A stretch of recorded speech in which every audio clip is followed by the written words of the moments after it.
Hello everyone, कैसे हो आप सभी। आज मैंने आप लोगों के लिए द लिविंग वर्ल्ड का 4th लेक्चर सेलेक्ट किया है। So without wasting our time, come on, let's go do this. यहाँ तक मैंने आपको कर दिया था मल्टी सेलुलर तक, बट अगेन मैं आपको रिपीट कर देती हूँ थोड़ा सा, ताकि आपको रिवाइज हो जाए। Another characteristic of life is metabolism. Metabolism क्या है कि लाइफ का अनदर एक कैरेक्टरिस्टिक है विदाउट एक्सेप्शन।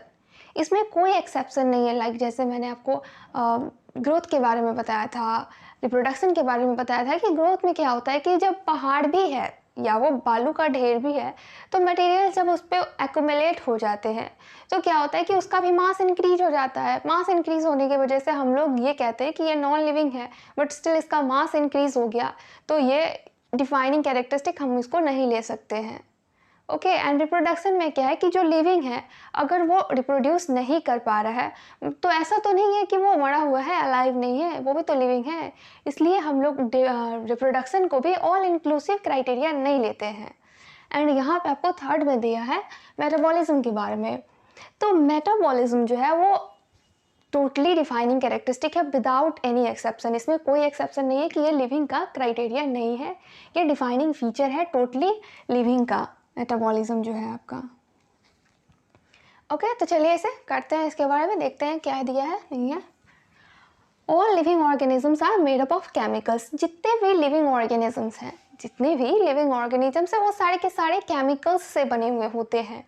सपोज दैट अगर आपने स्पाइडर को देखा है, गलती से अगर आप उसे प्रेस कर दोगे, तो उससे जब वो डाई कर जाता है, मर जाता है, तो उसमें से बहुत सारे केमिकल्स रिलीज होते हैं। तो वो केमिकल से बना हुआ था तभी तो उसमें से केमिकल्स रिलीज हुए। इसलिए अब मैं यहाँ पे आपको ये बता रही हूँ दैट क्या लिखा है कि all living organisms are made up of chemicals. Yes, जितने भी लिविंग ऑर्गेनिजम्स है वो सारे के सारे केमिकल से ही बने हुए होते हैं। These chemicals small being belonging to various classes, sizes and functions। तो ये सारे जितने भी टाइप के केमिकल्स हैं, स्मॉल हैं, बड़े, बिग हैं, अलग अलग टाइप्स के केमिकल्स हैं, are constantly being made. Cell के अंदर ये सब बनते रहते हैं एंड चेंज होते रहते हैं किसी अदर बायोमोलिक्यूल्स में। ओके, एंड ये सारा जो मेटाबॉलिक रिएक्शन हो रहा है, जस्ट लाइक एक मॉलिक्यूल है, बी मॉलिक्यूल है, दोनों एक दूसरे के साथ इंटरेक्शन किया, केमिकल रिएक्शन हुआ, तो कोई सी कुछ रिजल्ट आया है इस टाइप का, तो ये आपने मेटाबॉलिक रिएक्शन इसे बोला। हाँ, ये सेल के अंदर हुआ तो ये मेटाबॉलिक रिएक्शन हुआ। एंड ढेर सारे जब मेटाबॉलिक रिएक्शंस का जब सम टोटल निकलता है तो उसे हम लोग मेटाबॉलिज्म बोलते हैं। दो टाइप के होते हैं, एक एनाबॉलिक होता है, एक कैटाबॉलिक होता है। सपोज दैट A+B आपने C निकाला, ठीक है, ओके, उसके बाद जब ये टूटेगा, जब एनर्जी लिबरेट करेगा तो ये बड़ा मॉलिक्यूल छोटे में कन्वर्ट हो जाएगा। तो ये बनने का प्रोसेस था तो इसको एनामॉलिक बोल दिए। एंड जब वो टूटा, ओके, जब वो ब्रेकडाउन हुआ, एनर्जी रिलीज किया, तो जब वो ब्रेकडाउन हुआ तो ये कैटाबॉलिक हो गया, कैटाबॉलिक पाथवे हो गया। एनाबॉलिज्म, कैटाबॉलिज्म, इन सारे का जो रिजल्ट आता है, जो मेडिंग का, प्रिपेयरिंग का प्रोसेस है, उस टाइम का हम लोग उसको मेटाबॉलिक रिएक्शंस को हम लोग बोल देते हैं, एक का बोल देते हैं एनाबॉलिज्म बोल देते हैं। जिस टाइम पे बन रहा होता है उस समय एनाबॉलिज्म, एंड जब वो रिलीज करने लगता है उसके सम टोटल को हम लोग कैटाबॉलिज्म बोल देते हैं। ओके, मेटाबॉलिज्म का ये सब आपको समझ में आ रहा होगा। हालांकि ये सब अभी आप उतना डिटेल में मत जाओ, क्योंकि अगर डिटेल में जाओगे तो यहाँ पे बायोमोलिक्यूल्स टोटल चैप्टर कंप्लीट हो जाएगा। और एक चीज़ और भी मैं आपको कहना चाहूँगी कि किसी भी टर्म को अगर आपको नहीं समझ में आ रहा है तो आप थोड़ा वेट करो, थोड़ी देर के लिए। आई गेस ये तो मैं आपको कह रही हूँ इसलिए कि स्किप कर दिया, क्योंकि मुझे पता है कि वो टर्म आगे आपको इतना ज़्यादा उसके बारे में पढ़ना है, उस टाइम पे आपको लगेगा कि हाँ, ये जो भी मेरा कन्फ्यूजन था वो क्लियर हो गया। बट अगर आप ये करते हो कि अभी अगर आपको कोई टर्म नहीं समझ में आया, उस पर आप लगे पड़े हो, विकिपीडिया पे चले गए, ढूंढ रहे हैं क्या है इसका मतलब, उस समय आप क्या करते हो कि एक पर्टिकुलर सब्जेक्ट का जो कि आपको आगे पढ़ना ही है उसके बारे में आप उसी समय इतना सारा मैस क्रिएट कर लेते हो उसको लेकर। इसलिए मैं आपको कह रही हूँ कि अगर कुछ टर्म्स नहीं भी समझ में आए तो ये अभी कितनी बार मैंने बोल दिया कि ये ओवरव्यू टाइप चैप्टर है, इसमें अगर कोई टर्म आपको नहीं भी समझ में आए तो आप थोड़ा देर के लिए स्किप कर दो, क्योंकि उसके बारे में आपको बहुत सारा चीज़ पढ़ना है आगे वाले चैप्टर्स में। इसलिए यहाँ जितना है उतना ही पढ़ो। मोस्टली स्टूडेंट क्या करते हैं कि अगर कोई टर्म समझ में नहीं आया तो क्या करेंगे कि साइड बुक उठाएंगे, उसके अंदर घुस जाना है, इतनी देर तक उसके अंदर घुस रहना है। तो आप जब उसका ही कंटेंट आपको पढ़ना है तो ये कब पढ़ोगे आप? क्वेश्चंस तो इसी से आते हैं। ये तो नॉर्मल थिंकिंग की बात है कि जब क्वेश्चन यहाँ से आ रहे हैं तो किसी एक पर्टिकुलर टर्म के बारे में आप इतना क्यों जान रहे हो। मैं इसलिए आपको इतना बता रही हूँ, इतना बोलने के पीछे मेरा ये रीज़न है क्योंकि मैंने यूट्यूब पे बहुत सारे ऐसे प्लेटफॉर्म्स देखे हैं जहाँ पे आपका जो भी सिलेबस है उससे कोई रिलेटेड नहीं है, वो टर्म, बट स्टिल आपको इतना सारा उसके बारे में ज्ञान दिया जाता है।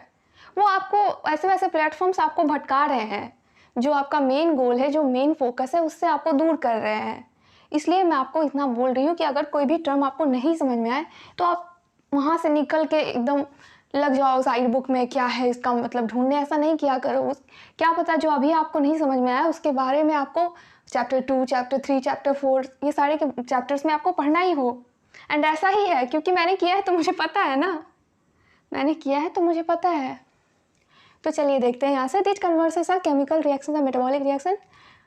हाँ, तो इसको हम लोग क्या बोलते हैं? मेटाबॉलिक रिएक्शंस बोलते हैं, केमिकल रिएक्शंस बोलते हैं। There are thousands of metabolic reaction occurring simultaneously inside all living organisms, be they unicellular और मल्टीसेलुलर।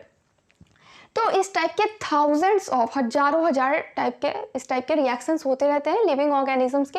एंड इसका जो सम टोटल आता है उसे हम लोग मेटाबॉलिज्म बोलते हैं। वेदर वो यूनिसेलुलर हो, वेदर वो मल्टी सेलुलर हो, बोथ में ही होता है। All plant, fungi, microbes exhibit metabolism. And जितने भी प्लांट्स हैं, फंजाई है, माइक्रोब्स है, ये सारे के सारे जितने भी लिविंग ऑर्गेनिज्म है मेटाबॉलिज्म को एग्जिबिट करते हैं। नॉन लिविंग मेटाबॉलिज्म को एग्जिबिट नहीं करता है। The sum total of all the metabolic reaction inside our body is metabolism. जितने भी केमिकल रिएक्शंस आपके सेल के अंदर हुए या फिर किसी भी पर्टिकुलर लिविंग ऑर्गेनिज्म के सेल के अंदर हुए, उसका जो सम टोटल आएगा उसे हम लोग मेटाबॉलिज्म बोलते हैं। ये आपको दिया हुआ है यहाँ पे देखिए। No non living object exhibits metabolism. And जितने भी नॉन लिविंग है वो मेटाबॉलिज्म एग्जिबिट नहीं करते हैं। वन मोर थिंग मैं आपको कहना चाहूँगी कि मैं आपको टोटली एनसीईआरटी बेस्ड जो भी बताती हूँ वो एनसीईआरटी बेस्ड ही रहता है। जो भी मैं आपको बताती हूँ उसका जो भी मतलब निकलता है वो सारे के सारे एनसीईआरटी बेस्ड रहते हैं।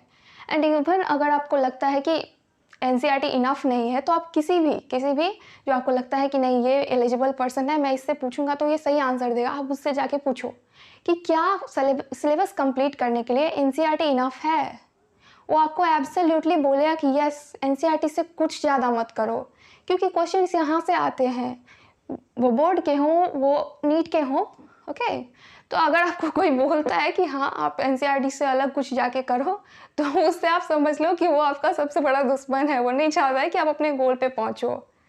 ठीक है, इसलिए आप जितना हो सके एनसीईआरटी पे फोकस किया करो। आपको याद ही करना है तो इसे याद करो ना, यही तो ब्रह्मास्त्र है। तो चलिए यहाँ तक हो गया था। No non-living object exhibit metabolism. Metabolic reaction can be demonstrated outside the body in a cell-free system. तो metabolic reactions को हम लोग cell-free system में भी इसे करके देख सकते हैं क्या रिजल्ट आ रहा है। जस्ट लाइक विट्रो अगर ले लिया जाए तो इसमें भी आप metabolic reactions को करके देख सकते हो cell-free system जहाँ पे सेल नहीं है। Metabolic reactions can be demonstrated outside the body in a cell-free system. An isolated metabolic reaction outside the body of an organism performed in a test tube is neither living nor non-living. तो जो isolated metabolic reactions है, जो आपने क्या किया कि cell से निकालकर विट्रो में कराया, ये ना तो लिविंग है ना तो ये लिविंग है, बट ऐसा भी नहीं है कि ये नॉन लिविंग है। ये लिविंग अगर नहीं है तो नॉन लिविंग भी नहीं है। ओके, होता है ना कि मैं तुम्हें पसंद नहीं करता हूँ तो ऐसा भी नहीं है कि मैं तुमसे नफरत करता हूँ। उसी तरीके से ये लिविंग नहीं है, इसे हम लोग लिविंग कंसीडर नहीं करते, तो इसका मतलब ये भी नहीं है कि नॉन लिविंग है। तो मैं आपको क्या बता रही थी that while metabolism is a defining feature of all living organism without exception. इतने देर से मैं तो आपको ये बता रही हूँ कि बिना एक्सेप्शन के मेटाबॉलिज्म जो है वो डिफाइनिंग फीचर है लिविंग ऑर्गेनिज्म का। Isolated metabolic reaction in vitro is not living things but surely living reaction. तो आइसोलेटेड मेटाबॉलिक रिएक्शन जो हम लोग विट्रो में करते हैं ओके। विट्रो आपने देखा हुआ test tube, okay, tube type का रहता है ना test tube. Isolated metabolic reaction, जो हम लोग आइसोलेट किसी एक पर्टिकुलर ट्यूब में कर रहे हैं उसको मेटाबॉलिक रिएक्शन, सेल के अंदर नहीं। वो लिविंग थिंग्स तो होता नहीं है, बट जो रिएक्शन होता है वो लिविंग होता है, उसके अंदर जो रिएक्शन होता है वो लिविंग होता है, लिविंग रिएक्शन होता है। यहाँ तक हो गया। तो यहाँ से देखते हैं क्या है। Hence cellular organisation of the body is the defining feature of life form. इसलिए सेल का होना बहुत ही इंपॉर्टेंट है, डिफाइनिंग फीचर है ये लिविंग ऑर्गेनिज्म का, क्योंकि सेल के अंदर जो मेटाबॉलिक रिएक्शंस होते हैं उसी के बेस पे सेल होना बहुत इंपॉर्टेंट है, सेलुलर ऑर्गेनाइजेशन होना बहुत इंपॉर्टेंट है। डिफाइनिंग फीचर होने के लिए लाइफ का सेल का होना बहुत इंपॉर्टेंट है। सेल के बिना अगर हम लोग करते हैं तो वो रिएक्शन लिविंग होगा, बट वो लिविंग थिंग्स नहीं, हम लोग उसको लिविंग थिंग्स नहीं बोल सकते। इसलिए सेलुलर ऑर्गेनाइजेशन बहुत ही इंपॉर्टेंट है और ये डिफाइनिंग फीचर है लाइफ फॉर्म का। Perhaps the most obvious and technically complicated feature of all living organism is the ability to sense their surrounding.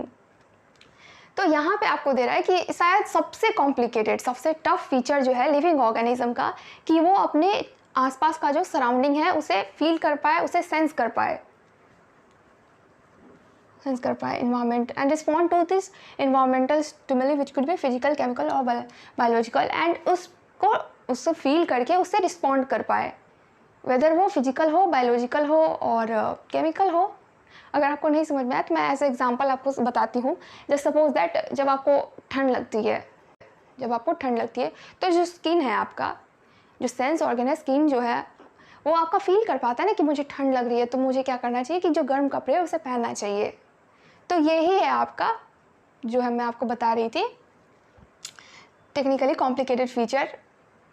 तो यही है आपका टेक्निकली कॉम्प्लिकेटेड फीचर कि हम लोग अपने सराउंडिंग को फील कर पाते हैं। ओके, कॉन्शियसनेस हम लोग के अंदर रहता है, फील कर पाते हैं। सपोज दैट आपने अगर कभी देखा है कि कोई भी गर्म यूटेंसिल्स है, ओके, जब कोई गर्म बर्तन आपके पास से अगर ऐसे ले जाता रहता है तो आप देखते हो कि वो देखते हो सडनली, आप जब अपने आई से देखते हो तो आपको फील होता है ना कि वो गर्म है। अगर मैंने पीछे अपने आप को नहीं हटाया तो वो अगर मुझे टच हुआ तो मेरा हाथ जल जाएगा। आप फील कर पाते हो, उसके अकॉर्डिंग, उस स्टिमुलस के अकॉर्डिंग आप अपने आप को चेंज करते हो। तो वही यहाँ पे ये कहना चाहता है, respond to this environmental stimuli, जो कि फिजिकल भी हो सकता है, केमिकल भी हो सकता है, बायोलॉजिकल भी हो सकता है। 3 दिया है यहाँ पे, मैंने 2 तो आपको एग्जाम्पल दिया ही है। We sense our environment through our sense organs. तो हम लोग क्या करते हैं कि अपने सेंस ऑर्गन्स के थ्रू हम लोग अपने इन्वायरमेंट को सेंस करते हैं, जो आसपास का जो इन्वायरमेंट है उसे सेंस करते हैं। जस्ट लाइक अगर समर का सीज़न है तो समर वाले ड्रेसेस पहनते हैं, विंटर का सीजन है तो विंटर वाले ड्रेसेस पहनते हैं। अलग अलग टाइप्स के स्टिमुलस के फॉर्म्स दिए गए हैं, जैसे फिजिकल भी हो सकता है, केमिकल भी हो सकता है, बायोलॉजिकल भी हो सकता है। We sense our environment through our sense organs. 5 sense organs होते हैं हम लोग के पास, इतना तो आपको पता होगा। Plant respond to these external factors like light, water, temperature, other organism, pollutant, etc. तो प्लांट जो है वो लाइट को रिस्पॉन्ड करता है, वाटर को, टेम्परेचर को, अदर ऑर्गेनिज्म, सब पोल्यूटेंट। लाइट का एग्जांपल अगर मैं लूँ तो अगर आपने बहुत ध्यान से देखा है तो कोई प्लांट जब सनरेज जिधर से सनरेज आते रहते हैं उसी तरफ उस अपना सरफेस किए हुए रहता है। सडनली सन के जैसे जैसे मूव करता है तो वैसे वैसे वो भी प्लांट भी अपना सरफेस लीफ का एंड फ्लावर का मूव करता रहता है। ये मैं आपको इसलिए बता रही हूँ कि वो क्या करता है कि वो लाइट को रिस्पॉन्ड करता रहता है। जिस तरफ लाइट है उधर देखता है, मतलब उधर उधर जाता रहता है। मतलब वाटर को भी ये लेता है, टेम्परेचर को भी, अदर ऑर्गेनिजम्स का भी है, अदर ऑर्गेनिजम्स को भी ये रिस्पॉन्ड करता है। जस्ट लाइक अगर आपने छुई मुई का प्लांट देखा है तो आप जैसे ही अगर कोई ऑर्गेनिज्म उसे छूता है तो वो मुरझा जाती है। तो वो क्या है, वो सराउंडिंग को सेंस करके उसके अकॉर्डिंग वो वर्क करता है। यहाँ तक हो गया। All organisms from the prokaryotes to the most complex eukaryote can sense and respond to the environmental cues. All organism, जितने भी organism है, including prokaryotes and most complex eukaryotes, सारे के सारे जितने भी हैं वो सारे अपने सराउंडिंग को रिस्पॉन्ड कर सकते हैं। चेंज जो हो रहा है सराउंडिंग में उसके अकॉर्डिंग रिस्पॉन्ड कर सकते हैं।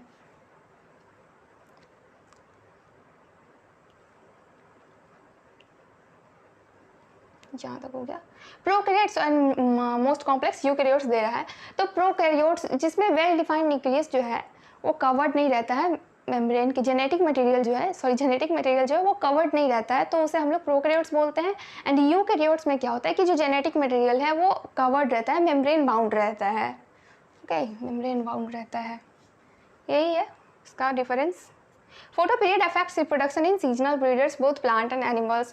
तो बहुत सारे ऐसे ऑर्गेनिज्म हैं जिसमें कि फोटो पीरियड, लाइट का जितना टाइम का पीरियड रहता है उसे हम लोग फोटो पीरियड बोलते हैं, उसके अकॉर्डिंग भी रिस्पॉन्ड करते हैं जितने भी सीजनल ब्रीडर्स होते हैं उस टाइप के। Photo period affects reproduction in seasonal breeders both plant and animals. Seasonally ये सब ब्रीड करते हैं फोटो पीरियड की वजह से। Both plant and animals, all organism handle chemicals entering their body. All organisms handle chemical entering their body. जितने भी organisms हैं, अगर केमिकल उनके अंदर एंटर कर रहा है तो उसे हैंडल करने का तरीका उन्हें पता होता है। All organism therefore are aware of the surrounding. इसलिए जितने भी ऑर्गेनिजम्स हैं वो सारे अपने सराउंडिंग को लेकर अवेयर होते हैं। Only human being is the only organism who is aware of himself, that is has self consciousness. Human being ही एक ऐसे ऑर्गेनिज्म है जिनके पास सेल्फ कॉन्शियसनेस होता है। जैसे लाइक सेल्फ कॉन्शियसनेस क्या है कि हम लोग क्या है कि हम लोग रिस्पॉन्ड कर पाते हैं, कोई हमारे बारे में क्या सोच रहा है, जो भी हम कर रहे हैं, कुछ अच्छा कर रहे हैं तो उसका अच्छा रिजल्ट आएगा, कुछ बुरा कर रहे हैं तो उसका बुरा रिजल्ट आएगा। हम लोग ये जानते रहते हैं कि हम लोग ऐसा करेंगे तो दूसरे हमारे बारे में ऐसा सोचेंगे, अच्छा कर रहे हैं तो अच्छा सोचेंगे, बुरा सोचेंगे, बुरा कर रहे हैं तो बुरा सोचेंगे। ओके, तो यही है आपका सेल्फ कॉन्शियसनेस हम लोग के पास होता है। ह्यूमन बींग ओनली ऑर्गेनिज्म है, ओनली ह्यूमन बींग्स के पास ऐसा होता है कि हम लोग ये पता कर पाते हैं कि दूसरे हमारे बारे में क्या सोचते हैं, या उनके अकॉर्डिंग हम लोग को ये वर्क करना चाहिए, ये अच्छा है या ये बुरा है। सेल्फ कॉन्शियसनेस का यहाँ तक ये हो गया। ओके, मिलते हैं अगले लेक्चर में, तब तक के लिए बाय बाय।